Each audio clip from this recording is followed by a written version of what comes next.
Big Boss Malayalam season 7 live അപ്ഡേറ്റിലേക്ക് പോകാം. ലൈവിൽ നല്ല തന്തയ്ക്ക് വിളി നടന്നുകൊണ്ടിരിക്കുകയാണ്. അതായത് പോടാ എന്നോ പോടോ എന്നോ മസ്താനി ഷാനവാസിനെ വിളിച്ചപ്പോൾ പോയി നിന്റെ അച്ഛനെ വിളിക്ക് എന്ന് ഷാനവാസ് പറഞ്ഞു. ഒരു തവണയല്ല, പലതവണ പറഞ്ഞു. അതായത് വെറുതെ അങ്ങോട്ടും ഇങ്ങോട്ടും ഉണ്ടായ വാക്ക് തർക്കങ്ങളാണ്. അപ്പോൾ അതിൻ്റെ ഇടയിൽ അങ്ങോട്ടും ഇങ്ങോട്ടും അച്ഛൻ വിളിയായി. പിന്നീട് ഷാനവാസും ജിഷനും തമ്മിൽ ഫൈറ്റായി. അതുപോലെ പ്രവീണും ഷാനവാസും തമ്മിൽ ഫൈറ്റായി. മസ്താനി പുറകെ നടന്ന് ഷാനവാസിനോട് വിട്ടുകൊടുത്തൊന്നുമില്ല. മസ്താനിയും കട്ടയ്ക്ക് തന്നെ നിന്നു. ഷാനവാസിനെയും നല്ലപോലെ തന്നെ ചൊറിഞ്ഞിട്ടുണ്ട്. മസ്താനിയുടെ തന്തയ്ക്ക് പലതവണ ഷാനവാസ് വിളിച്ചിട്ടുമുണ്ട്. ശരിക്കും അച്ഛനെ തെറിയൊന്നും വിളിച്ചിട്ടില്ല. മസ്താനിയുടെ ഫാദറിനെ തെറി വിളിച്ചിട്ടില്ല. ഈ പോടോ എന്ന് വിളിച്ചപ്പോൾ നീ എന്ത് വിളിച്ചേ, പോടോന്നോ, പോയി നിന്റെ അച്ഛനെ വിളിക്ക് എന്ന് പോയിട്ടാണ് ഷാനവാസ് പറഞ്ഞത്. അതായത് ഷാനവാസിനെ സംബന്ധിച്ചിടത്തോളം പുള്ളിയെ പോടോ എന്ന് എന്തിനു വിളിച്ചു എന്നാണ് പുള്ളി ചോദിക്കുന്നത്. എന്നെ പോടാന്ന് വിളിച്ചാൽ പോയി നിന്റെ അച്ഛനെ വിളി, എന്നെ വിളിക്കണ്ട എന്നുള്ള രീതിയിലാണ് ഷാനവാസ് പറയുന്നത്. സംഭവം അതൊരു വലിയ ആന തെറ്റൊന്നുമല്ല.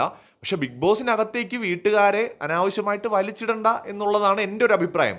ഷാനവാസ് പുള്ളിക്ക് അത് പറയാനുള്ള ന്യായമുണ്ട്. നീ ആരെന്നെ പോടാന്ന് വിളിക്കാം, അപ്പോൾ ഇതിൻ്റെ അച്ഛനെ വിളിയടാ എന്ന് വേണമെങ്കിൽ പുള്ളിക്ക് പറയാം.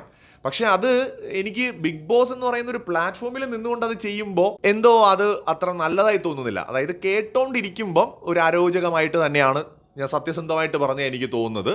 ബട്ട് അയാളെ പോടാന്ന് വിളിച്ചിട്ടാണ് അയാൾ റിയാക്ട് ചെയ്തത്. അത് വേറെ കാര്യം. അയാൾക്ക് എനിക്ക് തോന്നുന്നു 40-44 വയസ്സുണ്ട്.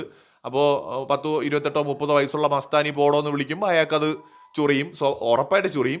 വേണമെങ്കിൽ തിരിച്ച് നീ പോടി അല്ലെങ്കിൽ അങ്ങനെയൊക്കെ വേണമെങ്കിലും പറയാം. ബട്ട് പുള്ളി പറഞ്ഞ പോയി നിന്റെ തന്തയെ വിളിച്ചാൽ അത് എന്നെ വിളിക്കണ്ട എന്നാണ്. അത് ഇതേ ഡയലോഗ് ഷാനവാസ് അക്ബറിൻ്റെ അടുത്തും പറഞ്ഞിട്ടുണ്ട്. കാര്യം അച്ഛനെ തെറിയൊന്നും അല്ല വിളിച്ചെങ്കിലും ഒരർത്ഥത്തിൽ അതിനെ തന്തയ്ക്ക് വിളിയായിട്ട് തന്നെ കാണേണ്ടി വരും.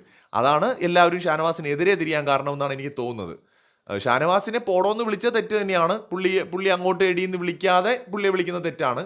ബട്ട് അതേസമയം തന്നെ പുള്ളിയും പലപ്പോഴും അടി കൂടുമ്പോൾ പലരെയും എടി പൊടി എന്നൊക്കെ വിളിക്കുന്ന ആളൊക്കെയാണ്. ആരും അത്ര നല്ല ആൾക്കാരൊന്നും അല്ല. വഴക്ക് കൂടുന്ന സമയത്ത് വായി തോന്നിയതൊക്കെ എല്ലാവരും അങ്ങോട്ടും ഇങ്ങോട്ടൊക്കെ പറയുന്നൊക്കെ ഉണ്ട്. അപ്പം അതിന് പോടാ എന്ന് വിളിച്ചപ്പോൾ ഷാനവാസിന് പൊള്ളാൻ കാരണം അദ്ദേഹത്തിന് അത്യാവശ്യം ഏജ് ഉണ്ട്. പുള്ളിയേക്കാൾ 10-15 വയസ്സ് പ്രായം കുറവുള്ള ഒരാൾ പോടാന്ന് വിളിക്കുമ്പോൾ അത് പുള്ളിക്ക് ഉറപ്പായിട്ടും ചൊറിയും. അത് ഉറപ്പാണല്ലോ. അപ്പം അതുകൊണ്ടാണ് ഈ തന്തയ്ക്ക് വിളി വരുന്നത്. ബട്ട് അത് എന്തോ വേണ്ടായിരുന്നു എന്ന് തോന്നുന്നു. തന്തയ്ക്ക് വിളിക്കാതെയും പ്രതികരിക്കാമല്ലോ. കൂടുതൽ അപ്ഡേറ്റ്സുമായി വീണ്ടും കാണാം.